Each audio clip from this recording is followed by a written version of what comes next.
دیکھیے N R او ایک طرح سے ہو چکا ہے، لیکن وہ N R O Imran Khan صاحب کی خواہش تو یہ تھی، سچی بات ہے کہ نہ دیا جائے۔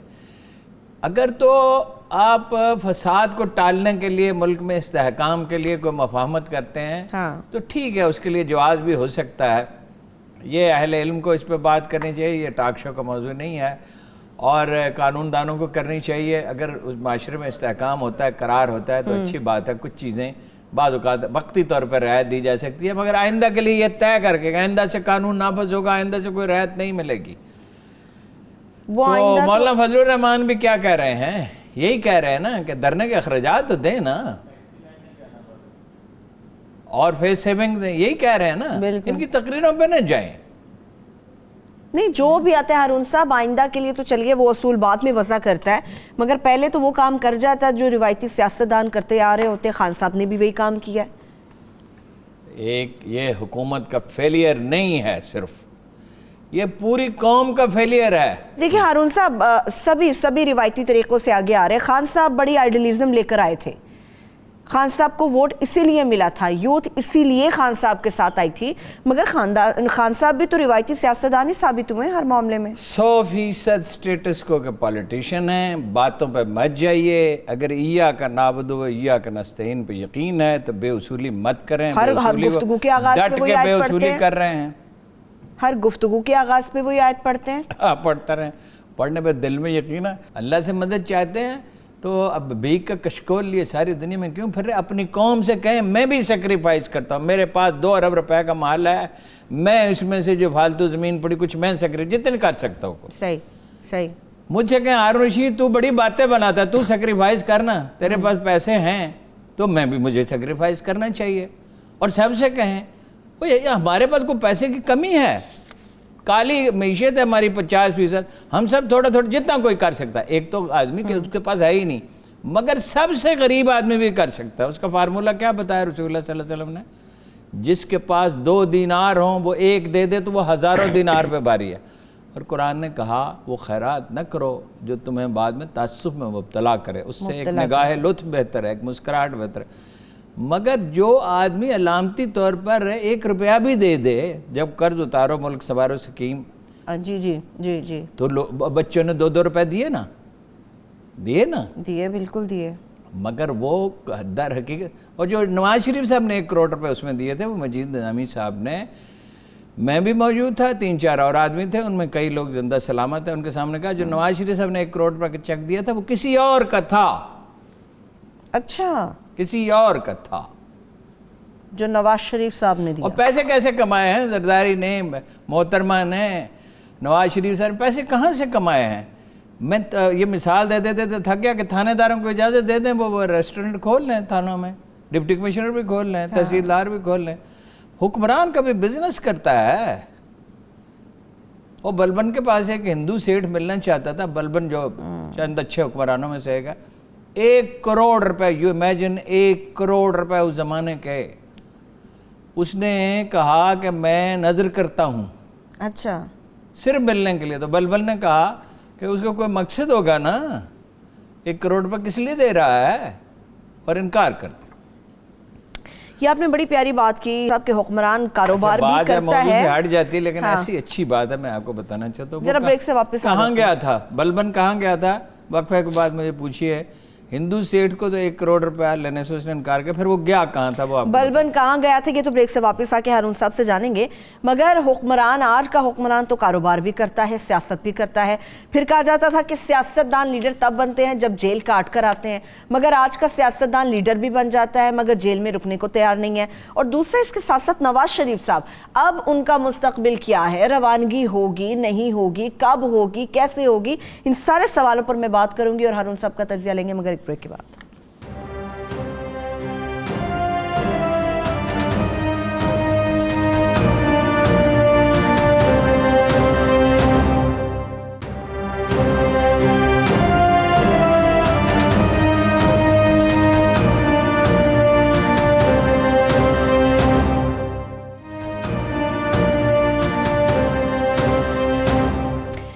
Welcome back. نواز شریف صاحب کی لندن روانگی سے متعلق تو بات کروں گی، مگر بات بلبن کی بھی وہیں پر باقی ہے۔ ہارون صاحب، بلبن کہاں گیا تھا؟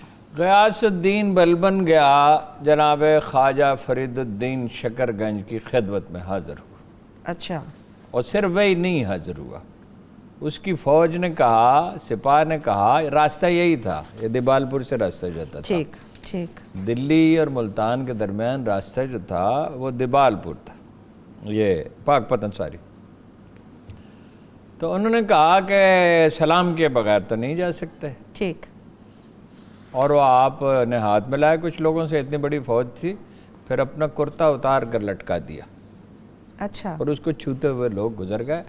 یہ تو ایک علامت تھی, یعنی ان کی خدمت میں حاضر ہوتا. حاضر کیا ہوتا تھا مطلب اپنی صاحبزادی کی ان سے شادی کرتے. اچھا. اور یہ واحد واقعہ نہیں ہے, محمود غزنوی بھی وہاں جاتا تھا, جناب علی بن عثمان حجویری کے پاس, داتا گنج بخش نے ہم کہتے ہیں. ٹھیک ہے. اور وہ بہت واقعات ہیں, پھر اس میں موضوع سے ہم ہٹ جائیں گے. ان کی خدمت میں حاضر ہوا, مگر یہ کہ اس نے کہا کاروبار الگ اور کاروبار حکومت الگ الگ ہونے چاہیے. اور یہی اب دنیا کا مسلمہ اصول ہے, یہ ہمیشہ سے یہی چلا آتا ہے. یہ عجیب ملک ہے جہاں 2002 میں شروع ہوا تھا یہ کمپیوٹرائز ریکارڈ کرنا, 17 سال بیت چکے ہیں. نادرا والوں سے پوچھتے ہیں, وہ کہتے ہیں 180 دن میں ہو سکتا ہے. اب تو خیر 80 دن بھی نہیں چاہیے, 8 دن ہی چاہیے. 8 دن ہی چاہیے. نادرا کے ریکارڈ کیوں نہیں؟ وہ کہ صوبائی حکومتیں ان لوگوں کے ہاتھ میں ہیں. چودھری پرویز الہی تھے اس وقت جو زمینوں کی خرید و فروخت کا کاروبار کرتے ہیں. نواز شریف صاحب نے بھی یہی کیا. تمام سیاستدان, زرداری صاحب کی 30,000 ایکڑ زمین تو لوگوں کو معلوم ہے جو سندھ میں ہے. 70 ایکڑ زمین جو معلوم ہے, جو باہر ہے اس کی تفصیل معلوم نہیں ہے. نواز شریف صاحب کی بہت سی جائیدادیں ہیں. اب جو ترکی کے ساتھ لین دین ہوا 1 ارب 20 کروڑ روپے کا جرمانہ معاف ہوا ہے, تو وہ 1 کروڑ 20 لاکھ روپے نہیں, ڈالر کا. یہ ڈالرز میں ہے. اچھا, یہ ملک کو, اس ملک میں وسائل کی کمی نہیں ہے. اگر ہم پورا ٹیکس دیں, پورے سے کچھ کم بھی دیں, تو ہم قرضوں کی واپسی شروع کر سکتے ہیں. عوام تو دیتی ہے نا, انڈائریکٹ ٹیکس تو دیتے ہیں, جو مجبور ہے وہ دیتا ہے, خوشی سے کوئی نہیں دیتا. تو چلیے ہم ضروریات زندگی کے لیے کچھ بھی لے کے آتے ہیں ہارون صاحب, اس کے اوپر ہم ٹیکس ادا کرتے ہیں. ہم تو دیتے ہیں, عام آدمی تو دیتے ہیں. ماچس کی ڈبی لینے جاتے ہیں ہم, اس کے اوپر بھی ہر چیز پہ ٹیکس دیتے ہیں. میرے ہاتھ میں بال پین, مگر یہ نواز شریف صاحب کہتے ہیں کسی کو مجھ سے یہ پوچھنے کا کیا حق ہے کہ میرے احساس سے زیادہ ہیں میری آمدن سے. آپ حکمران رہے ہیں, عوام آپ سے پوچھ سکتی ہے. زرداری صاحب نے جشن منایا جب 4 ارب ڈالا کہ آپ نواز شریف خاندان کے برابر ہمارے, اور اندازہ یہ ہیں کہ 15 بلین ڈالر کے اثاثے ان کے ہیں زرداری صاحب کے, اور 20 بلین ڈالر کے اندازہ یہ ہے شریف خاندان کے ہے. ممکن ہے اس سے کچھ کم. چلیے خان صاحب کو تھوڑا ایج دے دیتے ہیں, ہارون صاحب انہیں پیسے سے کوئی اتنا لگاؤ نہیں ہے. مجھے کوئی اعتراض نہیں, آگے چلیں. چل گیا. آپ کی ہنسی مجھے بتا رہی ہے آپ کو کہیں کسی نہ کسی حد تک اعتراض ہے. نہیں, مالی معاملات پر نہیں ہے. ٹھیک ہے. اچھا مجھے یہ بتائیں, نواز شریف صاحب کب آخر لندن جائیں گے؟ پہلے ہفتے کی بات ہوئی, پھر اتوار کی ہوئی, اب کل پیر ہے, وہ بھی متوقع ہے, ایکسپیکٹڈ ہے, کنفرم نہیں ہے. ECL میں نام ویسے کا ویسے ہے, رسمی کارروائی کیا مسئلہ ہے؟ کہ درون خانہ ہنگامے ہیں کیا کیا, چراغ رہگزر کو کیا خبر ہے, ہمیں کیا پتہ اندر کیا ہو رہا ہے. کہہ رہے ہیں جی ضابطے کی کارروائی ہو رہی ہے. ضابطے کی کارروائی ہفتے کو مکمل ہو سکتی تھی. غالباً ابھی دباؤ رکھنا مقصود ہے, کچھ باتیں تسلیم منوانی مقصود ہیں. وہ ضد تو کرتے ہیں, نواز شریف صاحب آسانی سے تو نہیں مانتے, اور معاہدہ جو کیا تھا ڈان لیکس کے معاملے میں وعدہ کر کے مکر گئے تھے, اسی کا نتیجہ ہوا. پھر خرابی پیدا ہوئی. پھر پاناما کے معاملے میں بھی انہیں بتا دیا گیا تھا کہ بھائی یہ آپ پچھتائیں گے اس پہ, اس لیے کہ پھر جب عدالت فیصلہ کر دے گی تو کوئی آپ کو بچائے گا نہیں. ضد ہے, اور بچگانا ضد ہے. ایک چیز ہے جس کو کہتے ہیں راج ہٹ. ایک ہے اپنا بچوں کی ضد, ایک عورتوں کی ضد, اور ایک تریا ہٹ خواتین کی ضد. ایک بچوں کی ضد اور ایک حکمران کی. ان میں دونوں پائی جاتی ہیں. کہ بچگانا ضد ہے خان صاحب میں پائی جاتی ہے, مزاج کا مسئلہ ہے. یہاں پہ زندگی کا مسئلہ بنا پڑا ہے. یہ کیسی ضد ہے ہارون صاحب؟ بالکل فضول بات ہے. جب طے ہو گیا ہے تو اجازت دینی چاہیے, اور وہ بھی اگر کوئی معقول مطالبہ ہے. لیکن محترمہ کو تو نہیں جانے دیتے, کلثوم نواز کو تو مریم نواز کو تو نہیں جانے دیں گے, اس لیے کہ شریف خاندان وعدے کر کے توڑنے کا عادی ہے. اچھا, ایک نہیں 10 وعدے. نیب کے چیئرمین سے کہا تھا آپ کو صدر بناتے ہیں, بالکل. مگر بحران ہماگیر ہے, اخلاقی ہے. ہم سب کا حال یہی ہے. ہم ٹیکس چوری کرتے ہیں, ہم قوانین کی پاسداری نہیں کرتے. سگنل توڑنے سے لے کے یہ سڑک, میں نے آپ سے کہا کہ آدھی گھیری ہوئی ہے ریڈی والوں نے, اور ایک سڑک نہیں ہے, سارے ملک کی. کسی کو قانون کی کوئی پرواہ نہیں ہے, کسی کو اصولوں کی کوئی پرواہ نہیں ہے. ہر روز ہمارے پاس لوگ آتے ہیں, یہ سفارش کرتے ہیں, اور ہم تو معمولی لوگ ہیں, تو بڑے بڑے لوگ کیسی سفارشیں کرتے ہیں. اور آپ کا کیا خیال ہے کہ پرائم منسٹر سیکریٹریٹ میں اصولوں پہ عمل ہوتا ہے, اور نائب والے جو ہیں وہ بالکل انصاف کرتے ہیں؟ کیا وہ پی ٹی آئی میں لوگ نہیں ہیں جنہیں سزا ہونی چاہیے؟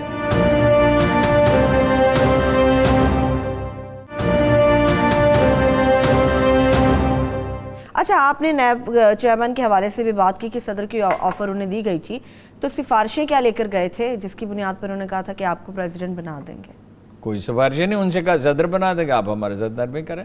اور سرکاری افسروں کو شہباز شریف ایسی عنایات کرتے تھے کہ کوئی حد نہیں ہے, 20-25 لاکھ تک تنخواہیں. بھائی وہ سرکاری ملازم ہے, جو اس کی تنخواہ وہی سے ملنی چاہیے. بونس دیا جا سکتا ہے, وہ چین میں سسٹم ہے کہ کوئی ادارہ اچھا کام کرے اسے بونس دیتے ہیں, اس کو بونس ملنا چاہیے. انصاف. حکومت کس چیز کا نام ہے؟ قانون کی پاسداری اور انصاف اور رائے عامہ کی تربیت. اور اب بائی ایگزامپل دیکھا گیا یہ قانون ساری دنیا میں ہے, پاکستان میں تو نہیں ہے ہارون صاحب. پاکستان میں جس قانون کی آپ بات کر رہے ہیں, کہاں پر ہے ایسا قانون؟ نہیں, تو پاکستان میں نہیں ہے, تو اس سے خرابی ہے. مغرب میں بھی نہیں تھا, رفتہ روتا انہوں نے اپنے تجربے سے سیکھا. چین میں بھی نہیں تھا. چین میں آپ خیال ہے موضوع تم کسی قانون کا پابند تھا؟ چین میں بھی نہیں تھا نا, اور چین بھوکا مرتا تھا. کبھی گوبھی نہیں, کبھی آلو نہیں ہے, کبھی انڈے نہیں ہیں, کبھی گھڑیاں غائب ہو گئیں. کبھی چین, پاکستان کی فیکس آمدن کتنی تھی 1981 میں؟ $380 فیکس. چین کی کتنی تھی؟ $180. تو پھر جب آپ نے میرٹ پہ چلنے کا فیصلہ کیا تو دیکھیں پھر تو اس کے نتائج نکلے. اچھا, ایسا تو نہیں ہے ہارون صاحب کی حکومت وعدہ کر کے نواز شریف صاحب کے ساتھ مکر گئی ہے؟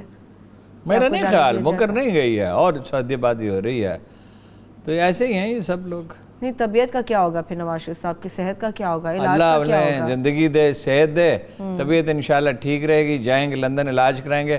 پوری طرح صحت بحال ہونے کا امکان نظر نہیں آتا. اچھا ٹھیک ہے. اچھا ہارون صاحب, اب بڑی دلچسپ صورتحال ہے. پہلے ہم دیکھتے تھے, کہتے تھے کہ سیاستدان اگر لیڈر بن جاتا ہے تو وہ جیل کے راستے سے ہو کر آتا ہے, جیل کی سلاخوں کے پیچھے سے ہو کے آتا ہے. اب کوئی بھی سیاستدان جاتا ہے, وہ بیمار پڑ جاتا ہے, وہ کہتا ہے مجھے نکالو. وہ بھٹو صاحب چلے گئے یحییٰ خان کے زمانے میں, آپ کو پتا وہ گرفتار ہوئے تھے 1 دن کے لیے یا 2-3 دن کے لیے, غالباً جھنگ میں تھے, کامیابی میں تھے. تو شورش کشمیری نے کہا موچی دروازے کے جلسے میں, بخار ہو گیا تھا انہیں. نہیں, بخار تو انہیں تب ہوا جب یحییٰ خان کے خلاف تقریر کی گول باغ میں, اور پھر اس اندیشے سے بخار ہو گیا کہ گرفتار ہو جائیں گے. تو شورش کشمیری نے کہا, اے شمع تجھ پہ یہ رات بھاری ہے جس طرح ہم نے تمام عمر گزاری ہے اس طرح. کیا بات. وہ اور لوگ تھے, یہ اور لوگ ہیں. یہ کھرب پتی سیاست. نوابزادہ نصر اللہ خان ساری عمر اپنی زمینیں بیچتے رہے. مولانا مودودی پہ آپ جتنے مرضی اعتراضات کریں, وہ نہ صرف رزق حلال کھاتے تھے, دوسروں کو بھی. تو میاں طفیل محمد اتنی سادہ زندگی بسر کرتے تھے جس کی حد نہیں. صوبہ زہر مارشل اثر خان, سہروردی, دولتانہ اپنی زمینیں بیچتے رہے. یہ کہ اب ٹل 88 کوئی آدمی ایسا نہیں ہے. بے قیدیوں کے الزامات سہروردی پہ بھی لگے, یوخم پہ لگے, چھوٹی موٹی بے قیدیاں, کارکنوں کو oblige کرنا. نوازادہ پہ بھی لگا اپنے کارکنوں کو oblige کرنے کا. مگر یہ لٹیرے نہیں, ان میں سے کسی کوئی لوٹ مار نہیں کرتا تھا, جرائم پیشہ نہیں تھا, اقتدار کے خواہش مند تھے. وہ تو لیاقت علی خان نے تو اپنی ساری جائیداد چھوڑ دی تھی. اگر چاہتے تو اس کے بدلے میں یہاں 2-4 ہزار ایکڑ زمین انہیں مل سکتی تھی. یہ اور لوگ ہیں. یہ تو کھانا بھی انٹر کانٹیننٹل سے, پرل کانٹیننٹل سے جاتا تھا جب یہ مشرف کی جیل میں تھے. اچھا, یہ آپ بڑا دلچسپ انکشاف کر رہے ہیں. نہیں, کوئی انکشاف نہیں, لوگوں کو معلوم ہے یہ بات. یہ تو باورچی ساتھ لے کے گئے تھے, اور نان پکانے والا باورچی الگ تھا, اور وہ پالک گوشت ایک دن پکانی تھی, اس کے لیے لکڑیاں چاہیے تھی. تو سعودی حکومت سے اجازت مانگی گئی کہ لکڑیاں لانے کی اجازت دی جائے. اچھا, یہ چٹورے, یہ دولت کے پجاری, یہ اقتدار کے بھوکے, تو یہ جیلوں میں کیسے جائیں؟ وہ مجید نظامی سے انہوں نے یہی کہا تھا نا نواز شریف نے, میں جیل میں نہیں جا سکتا, جیل میں نہیں کاٹ سکتا. نہیں جیل میں کیا ساری تو اس دفعہ تو بڑی ہمت دکھائی انہوں نے. جیل میں ساری تو سہولیات ہوتی ہیں, ملاقات کے وقت طے ہوتے ہیں, اے سی لگ جاتے ہیں, میٹرس چلے جاتے ہیں, بیڈ مل جاتا ہے وہاں پہ. پکنک منانے کے لیے یہ پیدا ہوئے ہیں, کچھ دن کے لیے ہوا پانی بدل لیتے ہیں اپنا. نہیں کچھ دن, ایک دن میں نہیں جیل کاٹ سکتے. یعنی کہ پھر سیاست کرنے کے طریقے بدل گئے ہارون صاحب, وقت بھی بدلا, دنیا وہ سیاست کے جناب طریقے بھی جنید بدل گئے. بغداد نے کہا تھا, اس دن میں نے آپ سرچ کیا تھا, ازل سے ایسا ہی ہوتا ہے, اب تک ایسا ہی ہوتا رہے گا. جی معاشروں میں بیداری ہوتی ہے, تعلیم ہوتی ہے, شعور ہوتا ہے, شخصیت پرستی نہیں ہوتی, قانون کی بالاتری کا تصور ہوتا ہے. میڈیا بھی اپنے مفادات دیکھتا ہے نا, اور سول سروس اپنے مفادات دیکھتی ہے. یہ انسیکیور جو معاشرہ ہوتا ہے, اور جاہل, ضدی, ہٹ دھرم. بھٹو زندہ ہے, آج بھی اس کے نام پہ ووٹ پڑتے ہیں, آج بھی اس کے مزار پہ بھی لوگ جاتے ہیں. تو کیا اس نے حکومت کی تھی, بڑا دانا آدمی تھا, تو اس کا انجام کیا ہوا؟ اس کی بیگم, اس کے بیٹے, اس کی بیوی. کہ انسان تو ظلم ڈھا سکتے ہیں, اللہ تو نہیں کرتا, انہیں بچا لیتا نا. بالکل. اور باقیوں کا کیا ہوا سب کا؟ یہ بڑا سوچنے والا سوال ہے. ایک بریک کی طرف بڑھتے ہیں, جب بریک سے واپس آئیں گے یہ گفتگو کو آگے لے کر چلیں گے, اور مولانا فضل الرحمان صاحب کے آزادی مارچ یعنی کہ دھرنے سے متعلق میں بات کریں گے کہ اب آخر ان کا پلان ہے کیا. Stay with us.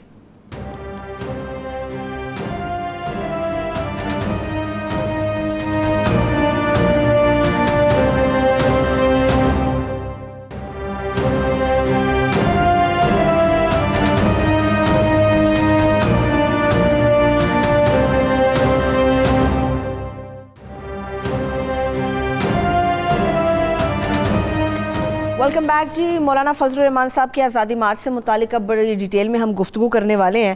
تو ہارون صاحب کیا بنے گا دھرنے کا؟ ہم تو سوچ بیٹھے تھے کہ نواز شریف صاحب کی روانگی ہو جائے گی, زرداری صاحب کو بھی کچھ ریلیف مل جائے گا. میرے پاس کوئی طریقہ نہیں ہے, کوئی چڑیا میرے پاس نہیں ہے, نہ کوئی مجھے کشف ہوتا ہے.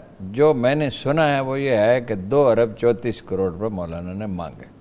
2 ارب 34 کروڑ روپے اخراجات ہوئے. چودھری پر مبینہ طور پر چودھری پرویز الہی صاحب نے کہا یہ دھندا ہم مدتوں سے کرتے ہیں, 20-25 کروڑ سے زیادہ خرچ نہیں ہو سکتا.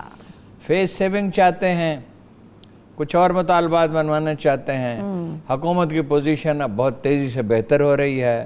پہلے حکومت زیادہ دباؤ میں تھی, اب مولانا دباؤ میں ہے. اور ان کے حلیف بھی انہوں نے معاملہ طے کر لیے ہیں. زرداری صاحب کا بھی طے ہو جائے گا, ان کا بھی طے ہو جائے گا. حاصل بزنجو اور محمود اچکزئی وغیرہ میں اتنا دم نہیں ہے, اسفندیار وغیرہ میں, کہ وہ کھڑے رہیں. البتہ ان کے جو پیروکار ہیں وہ پکے ہیں. دیکھیے تاریخ میں ایسے بہت سے مواقع آئے ہیں جو اسماعیلی تھے.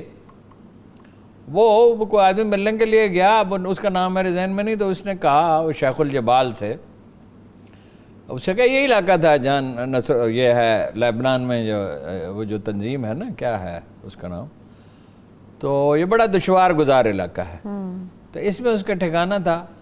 تو اس نے کہا کہ ملک شاہ علپ ارسلان کا جانشین اس کا دور تھا, تو اس نے کہا کہ اس کی کتنی اطاعت کی جاتی ہے. اور میں تمہیں بتاتا ہوں میری کتنی اطاعت کی جاتی ہے. وہ جو آدمی کھڑا ہوا تھا پیرے پہ, تیر کمان لیے, اس سے کہا چوٹی سے چھلانگ لگا دو, اس نے چھلانگ لگا, وہ جان دے دی. تو ہر دور میں ایسے لوگ, یہ اس سطح کے لوگ تو نہیں, لیکن مولانا کے پیروکار ان کی بات مانتے ہیں. وہ انہیں نجات دہندہ اپنا سمجھتے ہیں, انہیں سچ پہ سمجھتے ہیں, وہ ان کے ساتھ کھڑے رہیں گے. لیکن مولانا کیسے کھڑے رہیں گے؟ عبدالغفور حیدری صاحب نے جو گفتگو کی, آپ نے آپ کے پاس ہے, وہ ذرا ایک آدھ جملہ اس میں پڑھ کے تو سنائے لوگ. غفور حیدری صاحب کے ساتھ میں بات کرتی ہوں. ہارون صاحب ابھی آپ بات کا ذرا کنٹینیو کیجئے. تو وہ بیٹھے رہیں گے, کوئی ایسی بات نہیں ہے, بیٹھے رہ سکتے ہیں, لیکن اب ان کے پاس کاز کیا ہے, کس چیز کے لیے بیٹھے رہیں گے؟ اور نتھنگ سکسیڈ لائک سکسیس, کامیابی جیسی کوئی چیز نہیں ہے. اچھا, بڑے ہارون صاحب, بڑے لوگ یہ بات کر رہے ہیں کہ مولانا صاحب کی جو آزادی مارچ کے نام پہ موومنٹ سٹارٹ ہوئی ہے, یہ پی این اے کی جو موومنٹ تھی اس سے بڑا اس کا کمپیریزن ڈرا کر رہے ہیں. یہ کمپیریزن ایک ڈرا کر رہے ہیں کہ جی پی این اے. پہلی بات تو یہ ہے کہ اس میں ایک پارٹی کے لوگ ہیں, ایک مذہبی فرقے کے آدھے حصے سے لوگ ہیں, سارے نہیں. رفیع عثمانی, مفتی رفیع عثمانی تو جسٹس تقی عثمانی تو نہیں ہے, سنجیدہ علماء جو ہیں وہ تو اس میں نہیں ہیں. دوسرا پرو پاکستان جو ایلیمنٹ تھا 47 سے پہلے, وہ تقسیم پھر اوپر آئی ہے, وہ تو نہیں ہے. اور پیپلز پارٹی کے ورکر کہاں ہیں؟ اور نون لیگ کے ورکر کہاں ہیں؟ پی این اے کی موومنٹ کی پھر کسی وقت بات کریں گے. جو کہا جاتا ہے امریکہ کی سازش اور یہ اور فلاں، کون سی امریکہ کی سازش؟ 329 آدمی جان سے گئے، 329 آدمی جان سے گئے، 50,000 آدمی جیلوں میں گئے، پوری پولیٹیکل لیڈرشپ نے جیلیں کاٹی. اس سے اس کا کیا موازنہ ہے؟ موازنہ تو کر رہے ہیں کہ جی مولانا صاحب کوئی موازنہ نہیں. اس میں لوگ جان دینے کے لیے تیار تھے. بھٹو صاحب نے دھکیل کے ان کو دیوار کے ساتھ لگا دیا تھا. اس معاملے میں عمران خان صاحب کی غلطی ہے ضرور کہ وہ مولانا کو ریڈیکول کیوں کرتے ہیں. حکمران کا یہ کام نہیں ہوتا. ٹھیک، وہ مولانا جو مرضی کہتے رہے، انہیں ریڈیکول کیوں کرتے ہیں؟ یہ جو اصطلاح ان کے لیے استعمال کرتے ہیں، اس کا مطلب کیا ہے؟ یہ ناشائستہ بات ہے. اور یہی کیا ایک ہی معاملے میں تو نہیں ہے. یہ ملازم رکھے ہوئے لوگوں کو گالیاں دینے کے لیے. عمران خان صاحب نے بھی رکھے ہوئے، نواز شریف صاحب نے رکھے. میڈیا سے نہیں، گالی گالم گلوچ بریگیڈ اسے کہنا چاہیے، اور گندی گالی دیتے ہیں. آج صبح مجھے اتنا صدمہ ہوا جب میں نے اقبال کا ایک شعر نعت کا جو ہے وہ ٹویٹ کیا، تو مجھے کسی نے میسج بھیجا کہ تم بریلوی ہو. کس قدر تکلیف دہ بات ہے. یعنی جو باقی مکاتب فکر ہیں، کیا وہ رسول اللہ صلی اللہ علیہ وسلم کے توصیف نہیں کرتے، ان پہ درود نہیں پڑھتے؟ سبھی پڑھتے ہیں. تو یہ دیکھیں ایک مزاج بن گیا ہے. آزادی ہمیں راس نہیں آئی، آزادی کے تقاضوں کو ہم نہیں سمجھتے. یہ ایک قوم کا فیلئر ہے، یہ ایک حکومت کا فیلئر نہیں ہے. اس ملک میں بار بار کہتا ہوں سیاسی تحریکوں کی ضرورت نہیں ہے اتنی. اس ملک کو اخلاقی اور علمی تحریکوں کی ضرورت ہے. ہر آدمی اپنے گریبان میں منہ ڈالے اور دیکھے کہ وہ کیا کر رہا ہے. صرف یہی نہیں کہ اس نے ملک کے لیے کیا کیا ہے، وہ یہ بھی دیکھے کہ اخلاقی اعتبار سے وہ کہاں کھڑا ہے، کتنا سچ بولتا ہے اور کتنا جھوٹ، اور کتنی امانت داری، اور کتنی. ایک اخبار بھی اس کو دیکھنا چاہیے کہ وہ سچ بول رہا ہے، جھوٹ بول رہا ہے، مفادات کے لیے کر رہا ہے، اپنے پریجڈس کو آسودہ کرنے کیتھارسس کے لیے کر رہا ہے، یا ایمانداری سے تجزیہ کر رہا ہے. ٹھیک ہے. شیخ صاحب نے یہ بھی، شیخ رشید صاحب نے یہ پریڈکشن دی ہے کہ 15 نومبر کے بعد نون لیگ اور پیپلز پارٹی، ان دونوں کے بیانیے میں ہمیں فرق اور تبدیلی نظر آئے گی. یہ بیانیے میں کیسی تبدیلی؟ شیخ صاحب کے بیانات 3 طرح کے ہوتے ہیں. ایک تو فیلر چھوڑتے ہیں، ایک صحیح بات کرتے ہیں، اور ایک بعض اوقات کیا سرائی کرتے ہیں. میرا خیال ہے کہ یہ اندازہ ان کا درست ہے. یہ درست ہے اندازہ ان کا. میرا خیال کس قسم کی تبدیلی آئے گی؟ ہارون صاحب کو ذرا ہنٹ تو دیں ہمیں. بس تبدیلی آئے گی، اخلاق ان کا بلند ہو جائے گا، شور شرابہ. زرداری صاحب نے کہا تھا نا، جنرل کیانی سے کیا کہا تھا؟ اینٹ سے اینٹ نہیں، بعد میں کہا تھا، اس زمانے میں بھی کہا تھا. ویسے اینٹ سے ان سے کہا تھا 3 سال کا ٹینور ہے تمہارا، تم چلے جاؤ گے. ویسے تو ان کو اللہ نے 6 سال کا کر دیا. اس تکبر کا نتیجہ یہ نکلا. تو اینٹ سے اینٹ بجانے کے بعد کہاں گئے تھے؟ پھر اینٹیں ڈھونڈنے کے لیے یورپ چلے گئے تھے اور دبئی چلے گئے تھے. اور بڑے لمبے دبئی میں سب کے محل ہیں. اچھا صرف حکمرانوں کے نہیں، دبئی میں سب کے محل ہیں. چلیے آپ کو یہ ایج تو حاصل ہے کہ آپ نے کچھ محلات آپ نے دیکھ لیے ہیں. دبئی میں دیکھیں، دبئی میں سبھی نے بنا لیا. دبئی کو کھڑا کرنے والے مجھے لگتا ہے یہ پاکستان کی دولت ہی وہاں جا کے ساری دنیا کی ناجائز دولت بالکل وہیں پہ جاتی ہے دبئی کے اندر. بہت ساری جائز بھی ہے، بعض لوگ بزنس کے لیے وہاں جاتے ہیں. چلیے ان کو تھوڑا ہم الگ کر دیتے ہیں. لیکن ہارون صاحب کہتے ہیں کہ اچھی اسٹریٹجی حکومت نے اپنائی ہے کہ اس آزادی مارچ سے، اس دھرنے سے پیپلز پارٹی اور نون لیگ کو الگ کر دیا. اچھا کیا. جو عمران خان صاحب کا معمول کا رویہ ہے، یہ اس سے مختلف رویہ ہے. کامیابی کی کلید کیا ہے؟ قرآن مجید کیا کہتا ہے؟ قرآن مجید کہتا ہے زمانہ بڑا ظالم ہے، زمانہ بڑا طاقتور ہے. بچے کا کون؟ جس کے پاس ایمان ہو، جو صبر کرے اور سچائی پہ قائم رہے. نرمی کرنے والا بچتا ہے. جو خان صاحب کہتے ہیں نا میں یہ کر دوں گا، میں وہ کر دوں گا. قدرت نے بھی ان کی مدد کی، شکر بجا لینا چاہیے. وہ ظہیر الدین بابر نے کہا کنوا کی جنگ جیتنے کے بعد کہ میں اسلام کے لیے جنگلوں اور پہاڑوں میں پھرا. مولانا زین العابدین نے کہا شکر کرو اللہ کا، اللہ نے تمہیں بچا لیا. تو گزارش یہ ہے کہ خان صاحب اللہ کا شکر ادا کریں اور اپنی پالیسیاں درست کریں، اور یہ وزار صاحب کو چلتا کریں، اور محمود خان کو کابینہ ریشفل کریں، افسر چلے. ویسے آج انہوں نے کہا ہے کہ میرے ارد گرد جو لوگ ہیں، کچھ واضح الفاظ میں کچھ اشارے میں، اس میں تبدیلی لائے گی. تبدیلی لائیں، اللہ سے ڈریں، اللہ سے مدد مانگیں، دعوے کرنا چھوڑ دیں. دعویٰ جھوٹ ہے، دعویٰ باطل ہے. توفیق صرف اللہ دے سکتا ہے کام کرنے کی، اور کامیابی صرف دیانتداری سے اور محنت سے، ریاضت سے، سچائی سے، اعتدال سے ہوتی ہے. عمران خان صاحب کا پورا تھنکنگ پیٹرن ہی غلط ہے. بھائی شوکت خانم بنایا آپ نے تو عاجزی انکساری سے ہاتھ پھیلا کے اپنے بھی پیسے دیے، لوگوں سے بھی لیے، نمل کالج بنایا، ورلڈ کپ کیسے جیتا، محنت کی، مشقت کی، برسوں ریاضت کی، اپنے خامیاں دور کی، وہ کبھی آپ کو بتاؤں گا، مجھے بتایا نا بالنگ ایکشن کیسے ٹھیک کیا. مجھے کہ بھائی معقول راستے پہ چلیں، اصولوں پہ چلیں، آپ کامیاب ہو جائیں گے. اور عمران خان کی کامیابی، ناکامی کی دعا نہیں کرنی چاہیے، کامیابی کی دعا کرنی چاہیے. وہ کامیاب ہوں گے تو قوم کامیاب ہو گئی، ملک کامیاب ہو جائے گی. لاسٹلی مجھے ہارون صاحب آپ یہ بتائیں، آپ نے کامیابی کی بات کی ہے، مارچ کو کامیاب کرنے کے لیے مولانا صاحب نے پلان بی پلان سی تیار کر رکھا ہے، کل یا پرسوں سے عمل درآمد شروع ہو جائے گا، تو یہ ان کو کامیابی دے گا یا ناکامی کا منہ دیکھنا پڑے گا؟ عمل ہوگا نہیں ہوگا؟ اگر ایسا ہو گیا، روڈز بند ہو گئے، جناب عمر لاک فاروق ڈاؤن ہو اعظم گیا، نے کسی کو دی سزا کسی جرم پہ، تو اس نے کہا، لوگوں نے کہا آدمی بڑا نیک نیت ہے، بڑا اچھا آدمی ہے، عیب اس کو چھپے ہوئے تھے. تو انہوں نے کہا جو نیتوں کا حال جانتے تھے وہ اللہ کے پاس چلے گئے، یعنی جناب رسالت مآب صلی اللہ علیہ وسلم. ہم تو ظواہر پر فیصلے کرتے ہیں.